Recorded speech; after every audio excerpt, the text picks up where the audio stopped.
আগামী কয়েকটি দিন ভীষণ রকম গুরুত্বপূর্ণ। আমাদের রাজনীতির জন্য টার্নিং পয়েন্ট এবং অ্যাট দ্য সেম টাইম আমাদের রাষ্ট্র, আমাদের কূটনীতি, আমাদের রাষ্ট্রীয় নীতি এবং আমাদের যে ভবিষ্যৎ সরকার অথবা বর্তমান সরকার, সব কিছুর সম্ভাবনা এবং সব কিছুর বিপদ-বিপত্তি একই বিন্দুতে এসে এই মুহূর্তে যেভাবে দাঁড়িয়েছে, তার ফলে রাজনীতির যে বাঁক, টার্ন, এটি যেকোনো দিকে চলে যেতে পারে। দেখুন তো একবার একটু চিন্তা করুন তো যে বাংলাদেশে ওসমান হাদি যেভাবে হত্যাকাণ্ডের শিকার হলেন, এটা কি আপনার চিন্তার মধ্যে ছিল? এক ওসমান হাদির হত্যাকাণ্ডের ফলে পুরো রাজনীতি কিভাবে একটা টার্নিং পয়েন্টে চলে গেল। প্রথমে এটা মনে করলাম একটা নিছক হত্যাকাণ্ড, পরবর্তীতে দেখা গেল যে এর পিছনে একটা বিরাট জ্ঞান কাজ করছে এবং এই হত্যাকাণ্ডকে কেন্দ্র করে মানুষের আবেগ যেভাবে জাগ্রত হলো বা যেভাবে মানুষের আবেগকে জাগিয়ে তোলা হলো, তার প্রেক্ষিতে বিএনপির জন্য রাজনীতি করাটাই ঝুঁকিপূর্ণ হয়ে গেল এবং বিএনপি ভাবলো, বুঝতে পারলো যে তারেক রহমান সাহেবের উপস্থিতি ছাড়া কোনো অবস্থাতেই এই যে হাদির হত্যাকাণ্ডকে কেন্দ্র করে যে পরিস্থিতি তৈরি হয়েছে, এটা সামাল দেওয়া সম্ভব নয়। বিএনপি ব্যাকফুটেজে চলে যাচ্ছিল। সেখান থেকে সামনের সারিতে আসার জন্য জনাব তারেক রহমান সাহেব দেশে আসলেন। দেশে আসার পর তার আম্মা ইন্তেকাল করলেন। এই দুটো ঘটনা আবার 180 ডিগ্রি অ্যাঙ্গেলে হাদি হত্যাকাণ্ডের পরে যে পরিবেশ পরিস্থিতি তৈরি হয়েছিল সেটাকে রিভার্স করে দিল এবং পুরো পরিবেশ পরিস্থিতি জনাব তারেক রহমান সাহেব এবং বিএনপির পক্ষে চলে গেল। এবং 25 তারিখ থেকে আজকে 10 তারিখ পর্যন্ত পুরো ঘটনা একটার পর একটা বিএনপির পক্ষে যাচ্ছিল। কিন্তু বিএনপির প্রতিপক্ষ যারা আছে তারা তো বসে নেই। তারা তাদের মতো সেই একটার পর একটা প্রোগ্রাম করে যাচ্ছে এবং তারা এই গত 17 মাসে যে দাবার চাল দিতে অভ্যস্ত হয়ে পড়েছে, তারা বিভিন্ন কৌশল অবলম্বন করে যেভাবে তারা একটার পর একটা সফলতার মুখ দেখেছে, যেভাবে গুপ্ত থেকে নিজের পরিচয় গোপন করে তারা আওয়ামী লীগের 12টা বাজিয়ে দিয়েছে, যেভাবে গুপ্ত থেকে তারা বিএনপির 12টা বাজিয়ে দিয়েছে, যেভাবে গুপ্ত থেকে ডক্টর মোহাম্মদ ইউনূসকে তারা পেট্রোনাইজ করে যাচ্ছে, যেভাবে গুপ্ত থেকে রাষ্ট্রের বিভিন্ন বিভাগ, অনুবিভাগ এবং রাষ্ট্রের বাইরে যে সকল শক্তিশালী চক্র রয়েছে তাদের সঙ্গে কোনো রকম পরিচয় প্রকাশ না করে কেবলই মাত্র গুপ্তভাবে তারা যে সংযোগ স্থাপন করছে এবং যে শক্তি তারা অর্জন করে ফেলেছে, আপনি যদি তুলনা করেন বিএনপির সঙ্গে কিংবা আওয়ামী লীগের সঙ্গে, সেই তুলনায় আওয়ামী লীগ এবং বিএনপির এই যে প্রতিপক্ষ রাজনৈতিক শক্তিটি, দক্ষিণপন্থী শক্তিটি, তাদের কাছে আওয়ামী লীগ বিএনপি রীতিমতো শিশু, অবোধ শিশু। তো এই যে এখন বিএনপি রাজনীতির ময়দানে 15 দিন ধরে তাদের যে দাপট, সেই দাপট নিয়ে জনাব তারেক রহমান সাহেব বগুড়া যাচ্ছিলেন। তো তিনি যদি বগুড়া যেতে পারতেন বা যেতেন, তার যাওয়ার দরকার ছিল না। প্রথমত তার যাওয়ার দরকার ছিল না, কিন্তু যেহেতু তিনি যাচ্ছেন বা যাওয়ার সিদ্ধান্ত নিয়েছেন, তখন এটাকে সেলিব্রেট করার জন্য ঢাকা থেকে বগুড়া পর্যন্ত যা কিছু হতো যাওয়া এবং আসার পথে, সেটা আগামী আরও 7 দিন পুরো পরিস্থিতি বিএনপির পক্ষে থাকতো এবং সবাই শুধু ইয়া বিএনপি, ইয়া বিএনপি, বিএনপি ছাড়া কিচ্ছু না, এই কথাই বলতো। রাস্তার দুই পাশে লক্ষ লক্ষ মানুষ, হাজার হাজার গেট, হাজার হাজার গাড়ির বহর, সব কিছু নিয়ে বিএনপি যে মহড়া দিত, ওই সমপর্যায়ের মহড়া বিএনপি যারা প্রতিপক্ষ তাদের দেওয়া তো সম্ভব ছিলই না, বরং ওই মহড়া যদি তাদের প্রতিপক্ষকে দেখতে হতো নিজের চোখ দিয়ে এবং ওই মহড়ার স্লোগানগুলো তাদের যদি নিজেদের কান দিয়ে শুনতে হতো, তো এটা যে তাদের জন্য কত কষ্টের ছিল, কত বেদনার ছিল, সেটা ভাষায় প্রকাশ করা যাবে না। ফলে তারা কি করলো, ছোট্ট একটা সুইচ চেপে দিল। No sound, no how, no cow, just push switch. সঙ্গে সঙ্গে বগুড়া যাওয়া বন্ধ হয়ে গেল। এখন তো বিএনপি যারা লোকজন হায় হায়, এটা কেন হলো, ওটা কেন হলো, নির্বাচনের এই সময়টিতে নির্বাচনে বিধি ভঙ্গ করে জনাব তারেক রহমান সাহেব যদি যান, বগুড়াতে যান, তাহলে এটি নিয়ে মামলা হবে, আইনগত জটিলতা হবে। কাজে তিনি যেতে পারছেন না, নির্বাচন কমিশন নিষেধ করে দিয়েছে। ভালো কথা, তিনি আইন মান্য করছেন। কিন্তু এই সিদ্ধান্তটা যদি তিনি আগে নিতে পারতেন এবং যদি ঘটনা এইরকমই হবে তার যদি একটা ধারণা থাকতো, তাহলে এই বিব্রতকর পরিস্থিতি তৈরি হতো না। দ্বিতীয়ত, এখনও তিনি যে কাজকর্মগুলো করে যাচ্ছেন, বিএনপির যারা লোকজন আছেন তারা করাচ্ছেন বা তিনি করছেন, এগুলো প্রতিপক্ষকে যথেষ্ট সুযোগ করে দিচ্ছে। মানে this not the time for celebration. মানে একটা সিনেমা দেখছিলাম, হিন্দি সিনেমা, অসাধারণ একটা হিন্দি সিনেমা। সেটা হলো বিখ্যাত অভিনেতা নাসিরুদ্দিন শাহ। তো তার সাথে গণ্ডগোল একজন ভিলেনের। তো ভিলেনেরকে বেশ কয়েকবার আক্রমণ করেছে, মারধর করেছে নাসিরুদ্দিন শাহ। তো ভিলেন খুব রেগে গেছে এবং সে শেষ পর্যন্ত কী করলো, অনেক কসরত করে নাসিরুদ্দিন শাহের বেডরুমে ঢুকে গেল। তো বেডরুমে ঢুকে সেই নাসিরুদ্দিন শাহের সামনে পিস্তল উঠিয়ে 1 ঘন্টা গালাগালি করলো। তুই আমাকে এটা করেছিস, ওটা করেছিস, আজ থেকে মেরে ফেলবো, তোর শেষ ইচ্ছা কী আছে, ইত্যাদি ইত্যাদি নানা রকম কথা সিনেমায় যাওয়া হয়। তো এরই একটা ফাঁকে নাসিরুদ্দিন শাহ, তার পাশে পিস্তল ছিল, সেই পিস্তল দিয়ে জাস্ট একটা শ্যুট করে ভিলেনকে মেরে ফেললো। তারপর শেষে ইংরেজিতে যেটা বললো, স্টুপিড, তুই যে সময়টাতে কথা বলছিলি সেটা আসলে কথা বলার সময় নয়, এটা হলো গুলি চালানোর সময়। তো তুই যে ভুল করেছিস আমি সেই ভুল করছি না বা করিনি, যার জন্য এনজয় ইওর টাইম, তুই মরে যা এবং কবরে গিয়ে তোর সময়টা উপভোগ কর। তো সেই ক্ষেত্রে বিএনপির জন্য এখন যে সময়টা, এই সময়টা আনুষ্ঠানিকতার সময় নয়, অপ্রয়োজনীয় কোনো সময় নয়। তার প্রত্যেকটা মুহূর্ত সে, অর্থাৎ তারেক রহমান সাহেব এবং তার নেতাকর্মীরা নির্বাচনের কর্মকাণ্ডে যত ব্যস্ত থাকবেন এবং তারেক রহমান সাহেব যতটা লোকচক্ষুর অন্তরালে থাকবেন, তানহাই থাকবেন, একাকী থাকবেন, তত তার জন্য ভালো হবে। কোনো অনাহত গেস্টকে তিনি সাক্ষাৎকার না দিয়ে বরং তার যে বিষয় দরকার, যাদের সাথে আলোচনা তার দরকার, যাদের বুদ্ধি দরকার, পরামর্শ দরকার, তো তাদের সঙ্গে তিনি কথা বলতে পারেন, তাদেরকে দাওয়াত দিতে পারেন। এমনকি কিছু কিছু জায়গা আছে তিনি নিজে গোপনে তাদের সঙ্গে গিয়ে দেখা করতে পারেন, আলোচনা করতে পারেন। এটা তার প্রধানমন্ত্রী হওয়ার পথে অনেক অনেক সাহায্য করবে। কিন্তু তিনি মঞ্চে বসে আছেন, অসংখ্য মানুষ আসছে, সবাই বক্তব্য দিচ্ছে, 4 ঘন্টা 5 ঘন্টা চলে যাচ্ছে। 5 স্টার হোটেলে তিনি বহু মানুষের সাথে হ্যান্ডশেক করছেন। ইট লুকস গুড, দেখতে খুব ভালো লাগে এবং এটা প্রয়োজন, তবে এখন নয়। যদি কেউ প্রধানমন্ত্রী হয়ে যায়, প্রধানমন্ত্রী হওয়ার পর আনুষ্ঠানিকতা করার জন্য, সময় কাটানোর জন্য, নিজের রয়্যালিটি দেখানোর জন্য এগুলো দরকার। কিন্তু এই মুহূর্তে এই জিনিসগুলো দরকার নেই। দ্বিতীয়ত, আল্লাহ না করুক, আসলে ক্ষমতা তো আল্লাহর হাতে। 1991 সালে আমরা শেখ হাসিনাকে দেখেছি যে তিনি এরকম আজকের তারেক রহমান সাহেবের মতো খুব, যাকে বলা হয়, সেলিব্রেট করছিলেন। দলে দলের লোক তার সঙ্গে দেখা করছিল এবং সবাই মনে করেছিল যে শেখ হাসিনা এবং আওয়ামী লীগ ক্ষমতায় আসছে, কিন্তু নিয়তির কী বিধান, ক্ষমতায় চলে আসলে বিএনপি। এখন কোনো কারণে যদি আগামীতে বিএনপি ক্ষমতায় না আসে, কোনো কারণে যদি নির্বাচন পিছিয়ে যায়, একটু দেরি হয়, মানে এটা যে তারেক রহমান সাহেব এবং বিএনপির জন্য কতটা প্রলয়ঙ্কারী হবে, কতটা মারাত্মক ঘূর্ণিঝড় হবে, কতটা মরুঝড় সাইমুম হবে, এটা এই মুহূর্তে কল্পনাও করা যাচ্ছে না। অথচ সেই কাজগুলি এখন করা হচ্ছে। আর মূল ব্যাপার হলো যে, ধরুন আমি একটা ফ্যামিলি গ্যাদারিং করলাম, যারা আমাকে ভালোবাসে। তো যারা আমাকে ভালোবাসে তারা আমার সামনে আসলো, আমার দলের লোক, তারা আমার প্রশংসা করলো, বা আমার দলের বা পরিবারের কিছু কিছু লোক আছে এটাও রাগ হয়ে আছে, তারা এসে একটা কথাবার্তা বললো, এটার তো 2 পয়সার মূল্য নাই আমার কাছে। এরা আমার পরিবারের লোক, আপন লোক, এরা থাকবেই, এরা আমাকে সহযোগিতা করবে, এদের অস্তিত্বের জন্য তারা আমাকে সহযোগিতা করবে এবং তারা করে যাচ্ছে।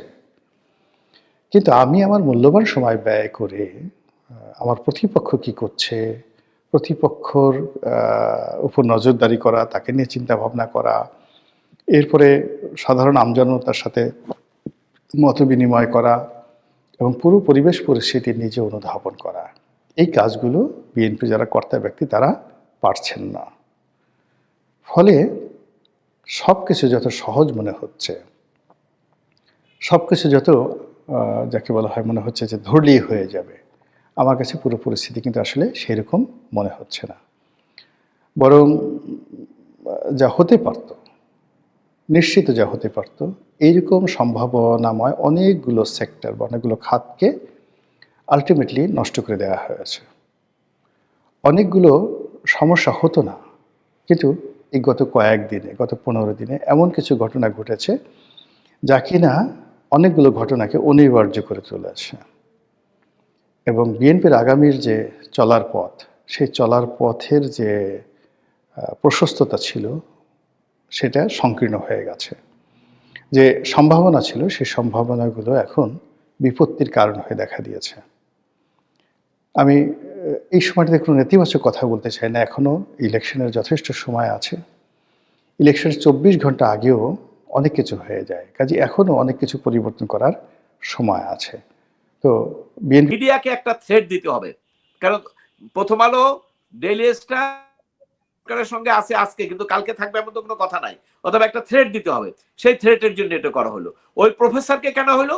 প্রফেসরকে করা হলো যাতে বিশ্ববিদ্যালয় যারা সরকারের বিপক্ষে, মানে আগের সরকারের সমর্থক, তারা যাতে এখানে কেউ না আসে, সব যাতে চলে যায়, তাহলে তারা ওখানে লোকজন নিয়োগ করতে পারবে সবকিছু। ঢাকা বিশ্ববিদ্যালয় থেকে 650 ছাত্রকে বহিষ্কার কেন? এখানে আর ছাত্র তাদের দরকার নাই, তারা বিভিন্ন জায়গা থেকে ছাত্র এনে ভর্তি করবে। অর্থাৎ একটা অংশকে, একটা বৃহৎ অংশকে তারা এইরকম শিক্ষা, অধিকার সবকিছু থেকে তারা বঞ্চিত করে এই রাষ্ট্রকে একটা অন্যরকম রাষ্ট্র হিসেবে তারা পরিচয় করিয়ে দিতে চাচ্ছে। যেটা কিন্তু আপনি দেখবেন ইতিমধ্যে কিন্তু আন্তর্জাতিক ভাবে এই যে ঘটনাগুলো হচ্ছে সব জায়গায় কিন্তু এসছে, ইন্টারন্যাশনাল মিডিয়ায় কিন্তু রিপোর্ট দিয়ে বলা হচ্ছে কয়েকশো লোককে বিচার বহির্ভূতভাবে হত্যা করা হয়েছে। আগে হতো কি গুম করা হতো, কারণ তারা প্রকাশ্যে বলতে লজ্জা পাইতো যে আরে মাইরে ফেলবো, তাই না? এর জন্য কি করতো, গুম হইতো, গুম হয়ে পরে মারা যেত। তারা এইটুক লজ্জাশরম ছিল, তারা প্রকাশ্যে এটা করতে সাহস পায় না। কিন্তু আজকে তো সেই লজ্জাশরমটাও নাই, আজকে তো প্রকাশ্যেই মারা হচ্ছে, তাই না? এই প্রকাশ্যে মারার কারণে যেটা হচ্ছে সেটা হলো every action there is an equal opposite reaction.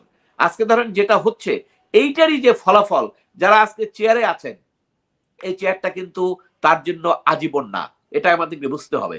চেয়ারটা কিন্তু সাময়িক, যে কোনো চেয়ার, যে কোনো চেয়ার, যে কোনো পদ সবার জন্যই সাময়িক। এই চেয়ারে যখন উনি থাকবেন না, এই একই ধরনের মবের শিকার যে উনি হবেন না, এই নিশ্চয়তা। অ্যাডভোকেট মনজিল মোর্শেদ, আপনার কাছে আমার প্রশ্ন যে মবের মূল্যকে আবার আইনের শাসন ফিরবে, এর কোনো নমুনা দেখতে পান, ইঙ্গিত দেখতে পান? নির্বাচন তো চলেই এলো। ধন্যবাদ আপনাকে। আপনার বা আমার বয়সে আমরা হয়তো আরেকটি শব্দ যেটা খুব প্রচলিত ছিল সেটা দেখিনি, কিন্তু আমাদের বইপত্রে আমরা পড়েছি, সেটা হলো মগের মুল্লুক। আপনি জানেন যে এক সময় এই যখন আমাদের সমাজ ব্যবস্থা অত উন্নত হয়নি বা রুল অফ ল তত এস্টাবলিশড হয়নি, তখন কিন্তু এই শব্দটা প্রচলিত ছিল, অর্থাৎ মগের মুল্লুক, অর্থাৎ ওরা যা করবে তাই, ওর বাইরে কিছু ছিল না। কিন্তু আজকে 2026 সালে এসে যখন আমরা দেখি মগের জায়গায় মবের মূল্য হয়েছে, তখন এটা আমাদের কাছে খুব আশ্চর্য লাগে এবং আমাদের অনুশোচনা হয়। দেখুন, আমাদের 5ই আগস্টে একটা পরিবর্তনের জন্য অনেক লোকজন সমর্থন দিয়েছিল, কিন্তু যারা পরিবর্তন করেছেন, তারা নেতৃত্ব দিয়েছেন, তারা যে কথাগুলো জনগণের সামনে তুলে ধরেছিলেন, সেখানে অনেকে আশ্বস্ত হয়েছিল যে যাক, আমরা গণতন্ত্র, মানবাধিকার, সুশাসন আমরা এর চেয়ে বেটার পাবো এবং আরো ভালো পাবো, এবং সেই কারণে কিন্তু অনেক মানুষ সমর্থন দিয়েছিল। কিন্তু সেই যে স্বপ্ন, কিছুদিনের মধ্যেই কিন্তু স্বপ্ন দুঃস্বপ্নে পরিণত হলো এবং স্বপ্ন ভেঙে গেল। এবং আজকাল তো যারা নেতৃত্ব দিয়েছে, সেই যে ছাত্ররা নেতৃত্ব দিয়েছে, সেই ছাত্রদের লিডারশিপের সাথে যারা ছিল, হাজার হাজার লক্ষ লক্ষ ছাত্ররাও কিন্তু ওখান থেকে সরে গিয়েছে। শুধু তাই নয়, তারা যখন রাজনৈতিক দল করলো, সেই রাজনৈতিক দলেও যারা ছিলেন, তারাও কিন্তু 17 মাস পরে ওখান থেকে 50% মাইনাস হয়ে গিয়েছে। অর্থাৎ এটার কারণটা কি? কারণটা হলো আপনি যাই বলেন আর যাই করেন না কেন, যখন আপনি একটা বক্তব্য দিবেন, আপনার কাজের সঙ্গে যখন মিল থাকবে না, তখন কিন্তু আপনি আর ওই সাপোর্টটা পাবেন না। তা আমাদের যে প্রসঙ্গ আপনি এনেছেন সেটা হলো যে মবের যে কালচার, এই কালচারটা এই সরকার ক্ষমতায় আসার পরই সৃষ্টি হয়েছে। যদিও ৫ই আগস্ট এবং তার আগে এটাকে আমরা আন্দোলন বলবো, আমি এটাকে মব বলবো না, কারণ এখানে কিন্তু জনগণের পার্টিসিপেশন ছিল এবং প্রত্যাশাও ছিল। আন্দোলনটা কি, আন্দোলন কিন্তু অবশ্যই সেটা আইনের অধীনে না। যে কোনো আন্দোলন সরকার উৎখাত এটা আন্দোলন হতেই পারে, সেটা কিন্তু আইনের অধীনে হয় না। কিন্তু ওইটাই সাবসিকুয়েন্টলি যখন পরিবর্তন হয়, রেস্টোর করতে হয় আইনটাকে, রুল অফ ল রেস্টোর করতে হয়। যদি রেস্টোর না করে তাহলে কিন্তু ওটার কনসিকুয়েন্স ভালো হয় না।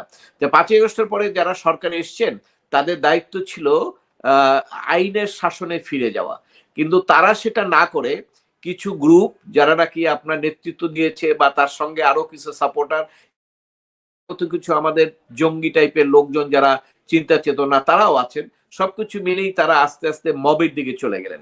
এবং আপনি দেখেছেন, আমি স্পষ্ট মনে আছে, আমি লাইভে দেখেছি সিদ্দিকুর রহমান অভিনেতা, তাকে বেশ কয়েকজন ওখানে ধরে যেভাবে নির্যাতন করে তাকে জেলখানায় দিল, তো সেটা খুবই হৃদয় বিদারক। আপনি, আপনার সঙ্গে বিরোধ হতে পারে, আপনার বিপক্ষে থাকতে পারে, কিন্তু এর অর্থ আপনারা এইভাবে হাতে নিজে পিটিয়ে নিজে নির্যাতন করে তাকে জেলখানায় দিবেন, এটা তো খুবই মানে আইনের শাসনের পরিপন্থী আমি বলবো। এবং এইরকম ঘটনা দিন দিন বাড়ছে, বাড়তে বাড়তে এক পর্যায়ে চলে আসলো। প্রথম কয়েকদিন ধরেন যে কথাগুলো হয়েছিল, শিক্ষকদেরকে নামিয়ে দেওয়া হচ্ছে, প্রধান শিক্ষককে নামিয়ে দেওয়া হচ্ছে। এই যে আপনার বিশেষ করে এনসিপির যে কেন্দ্রীয় নেতা, তারই তো একজন বাপ, তার ওখানে হেডমাস্টারকে এভাবে পিটিল, এক নারীকে। তারপর অন্য অন্য জায়গায় অনেক কিছু ঘটনা হলো। আমরা ধরে নিয়েছিলাম যে ঠিক আছে, এটা একটা সিচুয়েশন, হয়তো ডিমান্ড এই জন্য হয়তো হয়েছে, এ কিছুদিন পরে ঠিক হয়ে যাবে। কিন্তু এরপরে আমরা দেখতেছি যে এই মব তো ঠিক তো হয়ই না, বরঞ্চ সরকার এটাকে মেটিকুলাস ডিজাইন করে এই মবটাকে এমন ভাবে ছেড়ে দিয়েছে যেটা আমার মৌলিক অধিকার, আমার বাক স্বাধীনতা, আমার লেখার স্বাধীনতা সবগুলো যাতে অপ্রত্যাশিত ভাবে বন্ধ হয়ে যায়। এবং এইটি করতে করতে করতে প্রথম তো মিডিয়াগুলোকে তারা টার্গেট করলো, তারপরে শিক্ষক, তারপরে রাজনীতিবিদ, তারপরে সমস্ত জায়গায় তারা ছড়িয়ে পড়েছে। এবং এক পর্যায়ে তো সরকারের পক্ষ থেকে এটাকে মব না বলে তারা অন্য একটা আবরণ দেওয়ার চেষ্টা করেছিল, এটা ক্ষোভ। এবং এরপরে কিন্তু আস্তে আস্তে মব আরো বেড়েছে। এবং এই মব হতে হতে এখন গতকালকে আপনি যেটা দেখলেন শিক্ষক, এর আগেও ঢাকা বিশ্ববিদ্যালয়ের এক শিক্ষকও এরকম এই নির্বাচিত প্রতিনিধি, ডাকসুর প্রতিনিধি, তারাই এটা করেছে। এবং আমরা এটা একটা ব্যতিক্রম আমার মনে পড়ে না, কারণ আমি তো ঢাকা বিশ্ববিদ্যালয়ে পড়াশোনা করেছি, যতদিন কোনো নির্বাচিত সংসদ দেখেছে, ডাকসু জাকসু, কোনো প্রতিষ্ঠান এইরকম কোনো মবের মধ্যে জড়িয়েছে বা অন্যায় করেছে, এটা আমার দৃষ্টিতে ছিল না। এবারই মাত্র এই জাকসু টাকসু বা তারপরে হয়েছেন, তাদের মাধ্যমে এগুলো হচ্ছে। এবং এটার মাধ্যমে যেটা হবে সেটা হলো, এই যে নির্বাচনে যারা ভোটটা দিলেন সাধারণ ছাত্ররা, তারা তখন বুঝতে পারবেন যে তাদের ভোটিংটা সঠিক জায়গায় হয় নাই।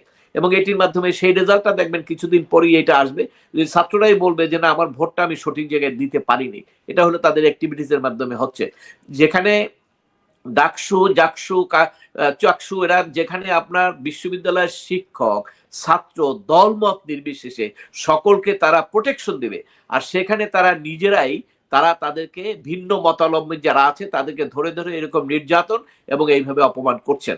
এবং সেখানে ব্যাপারটা তো একদম গ্রাম পর্যন্ত ছড়িয়ে গেছে। ঝিনাইদহের ঘটনাটা, সেটা নিয়ে আপনি বিভিন্ন জায়গায় কথাও বলছেন, মানে মানবাধিকার কর্মীরা কথা বলছেন, কিন্তু ঘটনাটা কত ভয়াবহ যে একজন হিন্দু বিধবা নারী, তিনি নাকি তিনি তার বাড়িতে 10 বছরের সন্তান সহ থাকেন, তিনি নৈতিক জীবন যাপন করেন কিনা সে বিচার করতে তার বাড়িতে ঢুকে তাকে ধর্ষণ করা হলো, নির্যাতন করা হলো, তারপর তাকে বের করে এনে গাছের সঙ্গে বেঁধে পেটানো হলো, চুল কেটে দেওয়া হলো, এবং যারা নির্যাতন করছেন মব সৃষ্টিকারীরাই ভিডিও করে সেটা ছেড়ে দিলেন। সেটা ভারতীয় সংবাদ মাধ্যমে, যেহেতু হিন্দু নারী, এটা নিয়ে ব্যাপক আলোচনা শুরু হওয়ার পর বাংলাদেশের সংবাদ মাধ্যমের কোনোটিতে এই খবর বেরোতে শুরু করলো। মূলধারার সংবাদ মাধ্যম এখনো সে খবর দিচ্ছে না। এবং দীপুচন্দ্র দাসের ঘটনার সাথে যদি মেলাই, দীপুচন্দ্র দাসেরও বিচারের শেষ অংশ ছিল যে তাকে ঝুলিয়ে দেওয়া হলো গাছের সাথে এবং নিচ থেকে আগুন জ্বালিয়ে দেওয়া হলো। তো মানে এই যে একটা ঝুলিয়ে দেওয়া, পুড়িয়ে দেওয়া এবং দৃশ্যমান করা বিচার, 2024-এর আন্দোলনের সময়ও আমরা দেখেছি পুলিশকে ঝুলিয়ে দেওয়া হয়েছে, ছাত্রলীগ কর্মীকে ঝুলিয়ে দেওয়া হয়েছে। মানে এই মব তো মনে করছে তারাই বিচারক। দেখুন, আপনি যে মূলধারার সংবাদপত্রের কথাটা বললেন, এটার সঙ্গে আমি একটু দ্বিমত করছি।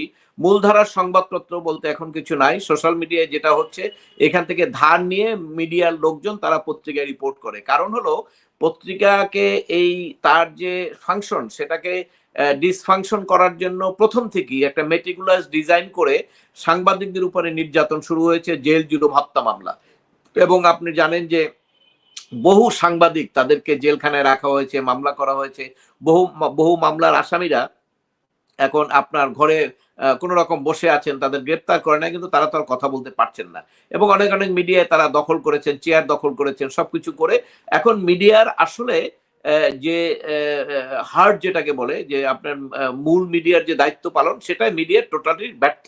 এবং সেক্ষেত্রে তাদের এই ব্যর্থতার পরেও আমরা সোশ্যাল মিডিয়ায় কিছু তথ্য পাই।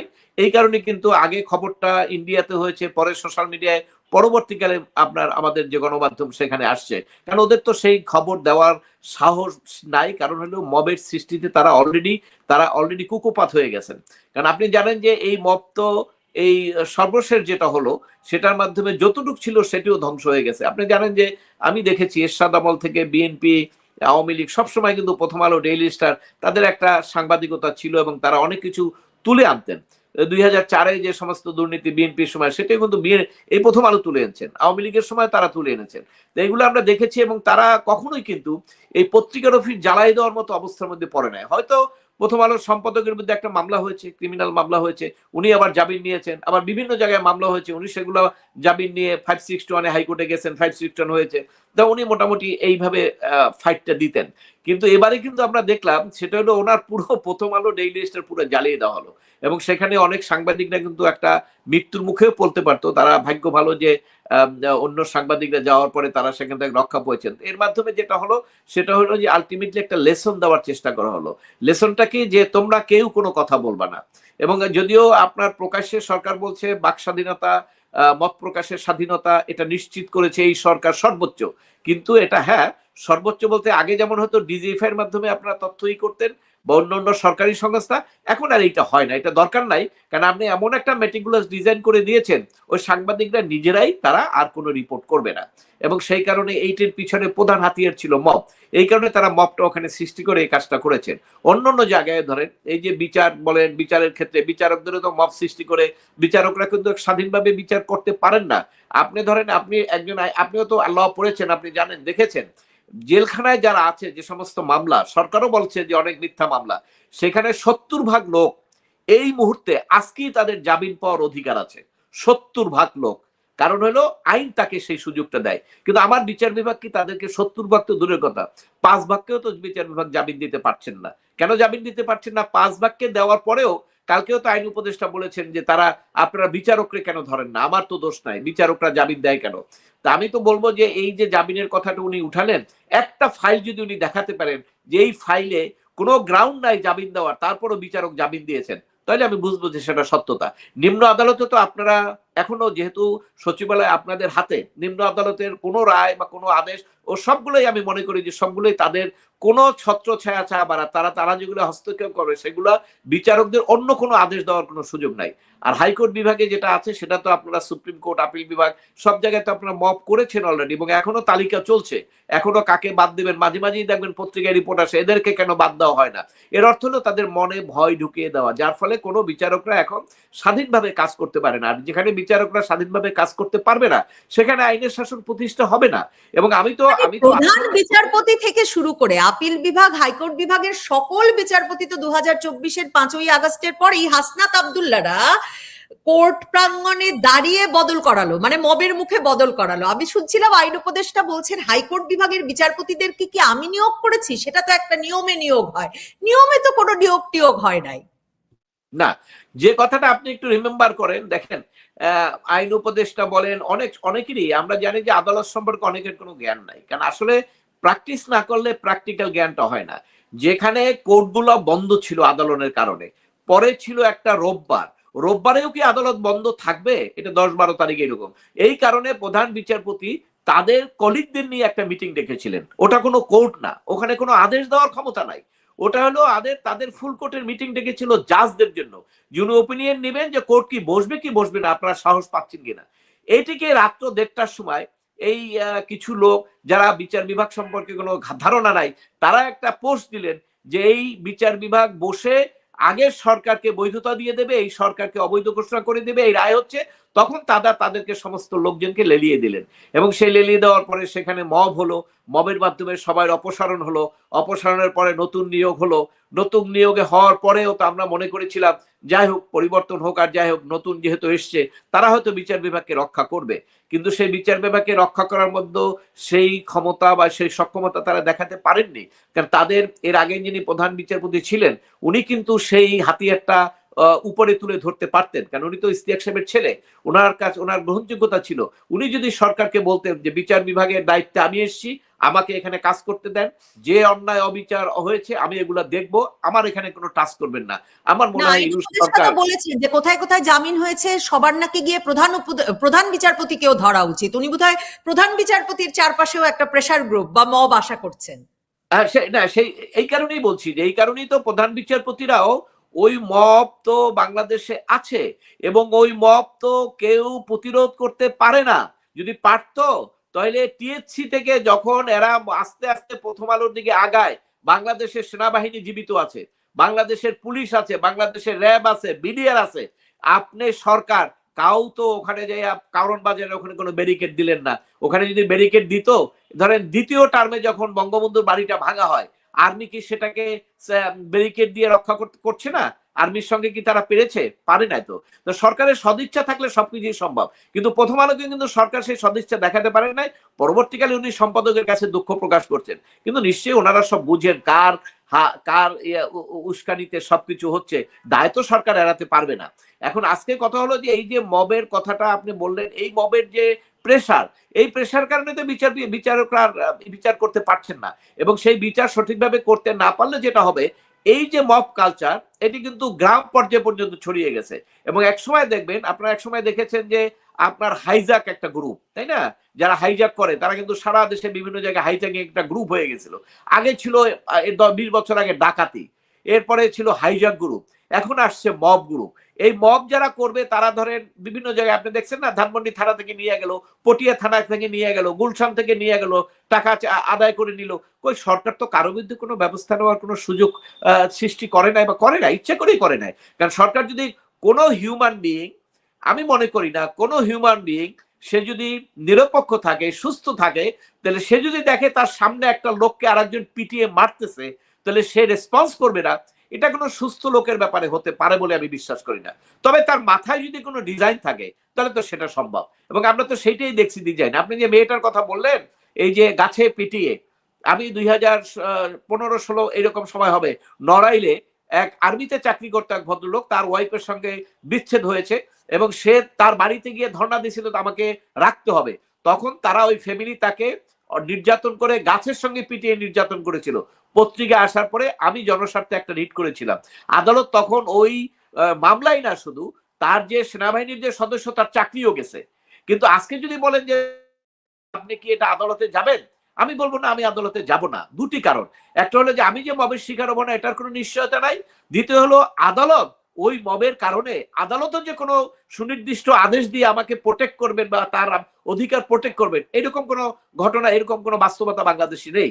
যার ফলে আমি বলবো যে সেটা তো যাওয়ার সুযোগ নাই। এবং এই যে আপনার মবের মাধ্যমে যেটা হলো, সেটা হলো বিকল্প একটা আপনার বিচার, নিজের হাতে নিয়ে বিচার করার একটা কালচার আমরা তৈরি করছি। এবং এটা তো মনে হয় যদি এটা এভাবে চলতে থাকে, আমি জানি না সরকার নির্বাচনের পরে, সরকার পরিবর্তনের পরে নতুন সরকার কি পরিকল্পনা করবে, কিন্তু যারা এখন ক্ষমতায় আছে, যারা এগুলো করছেন, তারা যদি পরের সরকারে তাদের প্রভাব থাকে, তাহলে এই ধরনের মব যদি পরিবর্তন না হয়, তাহলে বিচার বিভাগের আলটিমেটলি আর কোনো কাজ থাকবে না। আমার মনে হয় আমরা বেকার হয়ে যাব, কারণ আমরা তো তখন মানুষের অধিকারের জন্য আদালতে যেতে পারবো না, আদালত কোনো আদেশ দিতে পারবে না, সেই সক্ষমতা থাকবে না। সেক্ষেত্রে বিচার বিভাগকে ক্লোজ করে মবের মাধ্যমে দিয়ে দিতে হবে যে এলাকায় যারা মব ক্রিয়েট করে তাদের উপরে দায়িত্ব থাকবে। হ্যাঁ, কেউ কিছু করলে তোমরা দেখো, তোমরাই সেটা নিশ্চিত করবা কি করবা। এবং এই ধরনের একটা অরাজক পরিস্থিতির মধ্যে বাংলাদেশ কি চলে যাচ্ছে কিনা, এই ধরনের একটা আশঙ্কা কিন্তু রয়ে গেছে। মানে এই যে বিচারটাকে এত প্রকাশ্য করে তোলা, সেটা মানে একটা সাইন, একটা স্বাক্ষর রেখে যাওয়া, এটা মানে কি করে হঠাৎ করে সমাজে এটা একটা, আপনি বললেন যে গণপিটুনি দিয়ে কেউ মারলে আরেকজন সুস্থ মানুষ প্রতিবাদ করবে না, এটা হতে পারে না।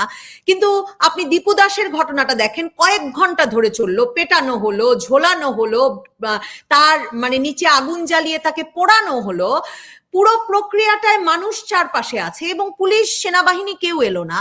এই নারীর ক্ষেত্রেও মানে খবরগুলো ছড়িয়ে পড়ছে কারণ যারা বিচার করছেন বা ওই মবে আছেন তারাই ভিডিও করে ছড়িয়ে দিচ্ছেন বলে, মানে পুলিশ, আইন শৃঙ্খলা বাহিনী, সেনাবাহিনী তার মানে সাহস পাচ্ছেন না, তারাও ভয় পাচ্ছেন তাদেরও ঝুলিয়ে দিতে পারে, এমন কিনা।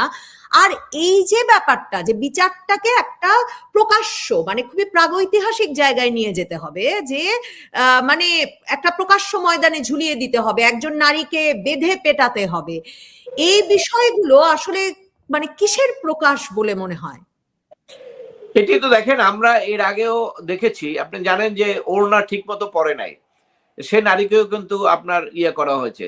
তারপর নারীর কি পোশাক হবে সেই ব্যাপারে কিন্তু কিছু বিধিনিষেধ, কিছু বক্তব্য দিয়ে সোশ্যাল মিডিয়ায় এটা আছে এবং প্র্যাকটিক্যালি ওগুলো করা হয়েছে। তারপরে ওইটা তো আপনি বললেন যে ব্যক্তিগত চয়েস, সে কিভাবে তার জীবন ধারণ করবে সেগুলোর ব্যাপারে কথাটা এসছে। এখন এই কথাগুলো আসার মধ্য দিয়ে যেটা আমরা দেখি সেটা হলো যে এই জায়গাগুলোর মধ্যে যেটা আমাদের সমাজে একটা মেসেজ যাচ্ছে, সে মেসেজটা হলো যে আপনার নারী স্বাধীনতার উপরে একটা চরম হস্তক্ষেপ করার একটা চিন্তা চেতনা করা হচ্ছে। কিন্তু আমরা কিন্তু এটি একটু পেরিয়ে এসেছিলাম। আপনি জানেন যে স্বাধীনতার পরপরই না হলেও 90-র পরে আস্তে আস্তে কিন্তু এই নারীদের অধিকার, নারীর আপনার নিশ্চয়তা, নারীর মৌলিক অধিকার, সবগুলোতে কিন্তু আমাদের অনেক অগ্রগতি হয়েছে। এবং মানে সালিশে নারীর বিচার করা যাবে না, এটা তো একটা দীর্ঘ সময়ের মানবাধিকার সংগঠনগুলোর মানে আন্দোলন, সংগ্রামের এবং আইনি লড়াইয়ের ফসল। শুধু তাই না, এই বিচার তো আপনি এই এক সময় ছিল, ধরেন ব্রিটিশ আমলে গ্রাম অঞ্চলে, তখন কোর্ট কাছারি তো অনেক দূর, ধরেন আমার বাড়ি থেকে বরিশাল যেতে 2 দিন লাগতো হেঁটে, ওইখানে কোর্টে এপিয়ার করতে হতো। তখন ওই গ্রামে হতো কি, যারা ইয়ে ছিলেন আপনার সমাজকর্মী বা যারা ভালো লোক ছিলেন তাদের মাধ্যমে সালিশ হতো, সালিশির মাধ্যমে। কিন্তু এই সালিশিটা বর্তমানে কিন্তু সালিশি পরিষদ করে দেওয়া হয়েছে ইউনিয়ন পরিষদে।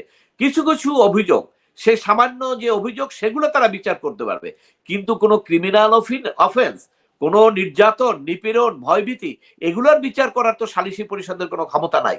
এগুলা বিচার একমাত্র রাষ্ট্রের মাধ্যমে নির্ধারিত। বিচারের কোনো প্রক্রিয়া তো আসলে ধর্ষণ হতে পারে না, যে বিচার করতে গিয়ে আমি ঘরে ঢুকে ধর্ষণ করলাম, বিচার করতে গিয়ে আমি একজনকে হত্যা করে পুড়িয়ে দিলাম, মানে এগুলো তো বিচার হতে পারে না, এগুলো তো যিনি অপরাধ করছেন।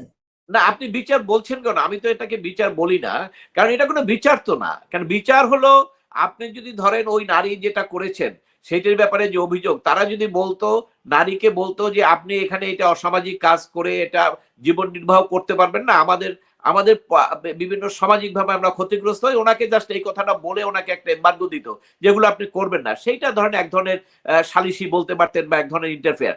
এখানে তো সরাসরি ক্রিমিনাল অফেন্স করেছে।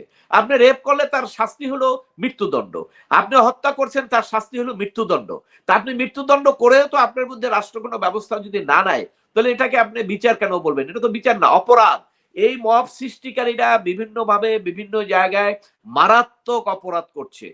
ডাকাতি, আগে যেটা আমরা ডাকাতি বলতাম, ডাকাতি, হত্যা, রেপ, এই সমস্ত অপরাধগুলো এই মবের মাধ্যমে করা হচ্ছে। এবং যারা করছে তারা তাদেরকে দেখাচ্ছে দেবীকে হিরো। কারণ হলে ওই যে সরকারের ছত্রছায়া আছে, তারা দেখাচ্ছে যখনই যাকে মব করবে, ওই যে আপনার এক ধরনের দেখাবে ধর্মীয় কারণ, এই নারী এইটা বেশি আপনার কি বলে, সে শালীনতা নিয়ে চলে না, ওইখানে একটা ধর্মকে টানা হবে। আবার যদি ধরেন একজন পাইলো এই তো ছাত্রলীগ করতো বা ছাত্রলীগকে সমর্থন করছে, বা আওয়ামী লীগের সময় সে একটা তাদের একটা দোসর ছিল, যেগুলো তো সব বৈধ হয়ে গেল। জাতীয় পার্টিকে সংখ্যালঘুদের ক্ষেত্রে ধর্মীয় অবমাননা করেছেন দীপু চন্দ্র দাসের ক্ষেত্রেও যে ঘটনা ঘটেছে, হযরত মুহাম্মদ সাল্লাল্লাহু আলাইহি ওয়াসাল্লাম সম্পর্কে সে কটূক্তি করছে, এইগুলো হলো ডিভাইস। কিন্তু এই ডিভাইসের মাধ্যমে যেটা হচ্ছে সেটা হলো রাষ্ট্রকে তারা যে জায়গায় নিয়ে যাচ্ছে, এই রাষ্ট্রকে এই সরকার যেভাবে এই মবতন্ত্রকে আপনার উৎসাহ দিচ্ছে, উস্কানি দিচ্ছে। এবং আমি এই কথাটা কেন বলি উস্কানি এবং উৎসাহ, কারণ তারা তো ব্যবস্থা নিচ্ছে না। যে মুহূর্তে মব হচ্ছে সেই মুহূর্তে যারা মব করছে তাদেরকে আপনি চরম ভাবে কেন ব্যবস্থা নিচ্ছেন না আইনের আওতায়? কেন নিচ্ছে না মনে হয় আপনার? সেটা না নেওয়ার অর্থ এটা না, এটা যে বললাম এই বেনিফিটটা নিচ্ছে, ওই যে বললাম প্রথম আলোতে মপ করলেন, এটার অর্থ হলো মিডিয়াকে একটা থ্রেট দিতে হবে। কারণ প্রথম আলো, ডেইলি স্টার সরকারের সঙ্গে আছে আজকে, কিন্তু কালকে থাকবে এমন তো কোনো কথা নাই। অথবা একটা থ্রেট দিতে হবে, সেই থ্রেটের জন্য এটা করা হলো। ওই প্রফেসরকে কেন হলো? প্রফেসরকে করা হলো যাতে বিশ্ববিদ্যালয় যারা সরকারের বিপক্ষে, মানে আগের সরকারের সমর্থক, তারা যাতে এখানে কেউ না আসে, সব যাতে চলে যায়, তাহলে তারা ওখানে লোকজন নিয়োগ করতে পারবে সবকিছু। ঢাকা বিশ্ববিদ্যালয় থেকে 650 ছাত্রকে বহিষ্কার কেন? এখানে আর ছাত্র তাদের দরকার নাই, তারা বিভিন্ন জায়গা থেকে ছাত্র এনে ভর্তি করবে।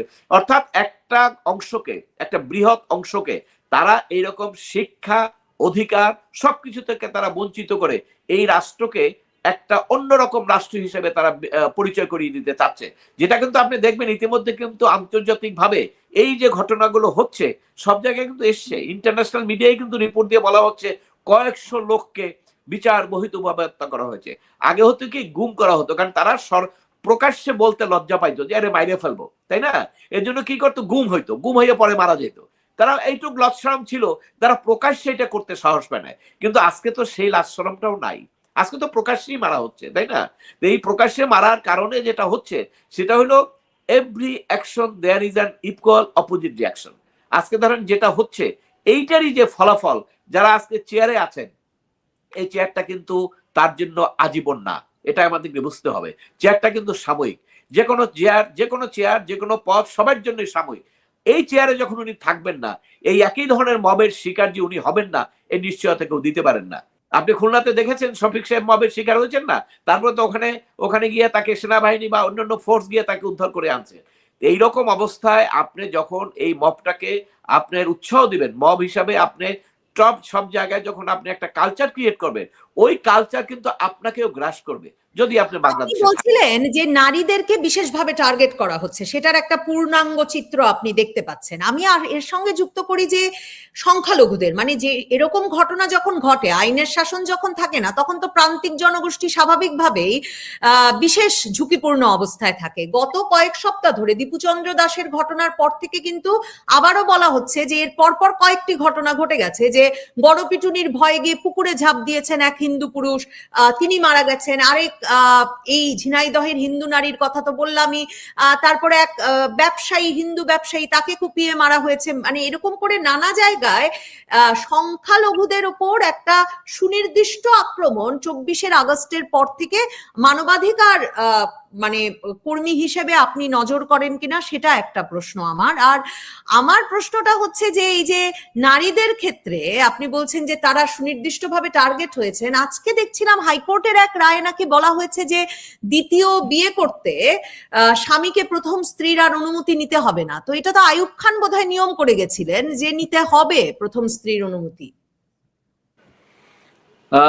এই রায়টা আমি শুনি না। হ্যাঁ, আমাদের 1969 এর যে মুসলিম ল অর্ডিন্যান্স, সেখানে বলা আছে যে যেহেতু আমাদের ইসলাম ধর্ম অনুসারে 4 বিয়ে পর্যন্ত অনুমতি আছে, কিন্তু সেটাকে মুসলিম ফ্যামিলি ল অর্ডিন্যান্স যখন করেছে তখন বলেছে যে প্রথম বিয়ের পরে যদি আরেকটা বিয়ে করতে হয়, কোনো প্রয়োজনীয়তা হয়, তার অনুমতি নিয়ে করতে হবে। এটা হলো আইন। এখন আইনটাকে কেউ চ্যালেঞ্জ করেছে কিনা, কি হয়েছে, ওটা আমি বলতে পারবো না, আমি এটা শুনি নাই। তবে নারীদের উপরে যে আপনার এই অত্যাচার বা যেটা হচ্ছে, সেটা হলো ওই যে একটা বললাম, তো এখন একটা রাজনৈতিক কারণ আছে। সেটা হলো রাজনৈতিক কারণটা হলো যে যারা এখন এই ক্ষমতায় আছেন এবং ক্ষমতার ব্যাকগ্রাউন্ডে যারা আছেন, এখানে দেখবেন যে একটা মৌলবাদী চিন্তা যারা করেন, যারা মানুষের অধিকার নিয়ে আপনার এম্বার্গো দিতে চান বিভিন্ন ধর্মের অজুহাতে বা বিভিন্ন ভাবে, তারা কিন্তু কিছুটা আপনার এই সমস্ত নারীদের এগেনস্টে যে মব হচ্ছে, সেখানে তাদের কিছু ইন্ধন আছে। এগুলো কিন্তু আবার নামে বেনামে নাই, অর্থাৎ সব জায়গায় কিন্তু আপনি বুঝতেও পারবেন না যে মব আপনার উপরে করছে সে কে। কারণ এখানে কিন্তু এখন হজবরল হয়ে গেছে, মানে এখানে এই মবটাকে সৃষ্টি করে, মবটাকে হাতিয়ার হিসেবে নিয়ে এর পিছনে বহু লোক কাজ করে, শত্রুতামূলক থাকে, রাজনৈতিক উদ্দেশ্য থাকে, তারপরে আপনার বিভিন্ন বিদ্বেষের কারণে হয়, বিভিন্ন ভাবে এটা হচ্ছে। আর যেটা আপনি বললেন যে সংখ্যালঘুদের উপরে নির্যাতন, অবশ্যই সংখ্যালঘুদের আপনার নির্যাতন আছে, কিন্তু সংখ্যাগুরুদের উপরে, ওই সংখ্যা যদি আপনি বিবেচনা করেন, সংখ্যাগুরুরা তার চেয়ে অনেক বেশি নিহত হয়েছে, অনেক বেশি বাড়িঘর তাদের লুটপাট হয়েছে, ধ্বংস হয়েছে, এবং অনেকেই নির্যাতিত হয়েছে। সংখ্যাগুরুর সংখ্যাও কিন্তু কম না। এবং প্রান্তিক মানুষের তো একটা ঝুঁকি বেশি তৈরি হয় সেদিক থেকে মানবাধিকারের পার্সপেক্টিভ থেকে। এই যে ধরুন যখন একজন মানে সংখ্যালঘুর উপর হামলার ঘটনা ঘটে, মবের ঘটনা ঘটে, নির্যাতনের ঘটনা ঘটে, সেটা প্রান্তিক জনগোষ্ঠীকে বিশেষভাবে এফেক্ট করে কিনা সেই বিষয়টা বাংলাদেশে একরকমের এড়িয়ে যাওয়ার চেষ্টা করছে কিনা সরকার। মানে সরকারও কিন্তু সংখ্যার কথা বলছে, কিন্তু সংখ্যার বাইরেও সংখ্যালঘু আর সংখ্যাগুরুর সাহসের জায়গায় তো একটা পার্থক্য থাকে। না, থাকে। এবং আপনি দেখবেন যে সরকার এই রিয়েলিটি বুঝতেছে না। কারণ হলো আপনি জানেন যে যখন বিশ্বব্যাপী সংখ্যালঘু যেখানে আছেন সেখানে আপনার কিন্তু একটা আন্তর্জাতিক একটা মতামত, বিশেষ করে হিউম্যান রাইটস নিয়ে যারা কাজ করেন, অন্যান্য রাইটস নিয়ে যারা কাজ করেন, সবাই কিন্তু তারা সংখ্যালঘুদের উপরে তাদের প্রোটেকশনের জন্য এগিয়ে আসে। এবং আপনি দেখেছেন যে 5ই আগস্টের পরেও কিন্তু অনেক ধরনের এই সংখ্যালঘুদের উপরে বিভিন্ন নির্যাতন নিয়ে একদম খোদ আমেরিকা পর্যন্ত যারা নাকি ক্ষমতা পরিবর্তনের জন্য কাজ করেছেন সেখানেই কিন্তু তাদের ক্ষোভ সৃষ্টি হয়েছে। এবং এই যে ঘটনাগুলো হচ্ছে এগুলো নিশ্চয়ই আরো হাইলাইটেড হয়ে বিশ্বব্যাপী সব জায়গায় ছড়িয়ে পড়বে। এবং এই কারণে কিন্তু সরকারই দুর্বল, ক্ষতিগ্রস্ত হবে। সরকারকে কিন্তু জবাবদিহি করতে হবে। সরকারকেই প্রশ্ন করবে তারা যে তোমার এখানে না সংখ্যালঘুদের নির্যাতন হচ্ছে, তুমি কি করছো? তো এইগুলো কিন্তু তাদের ফেস করতে হবে। কেন সেটা তারা রিয়েলাইজ করে না?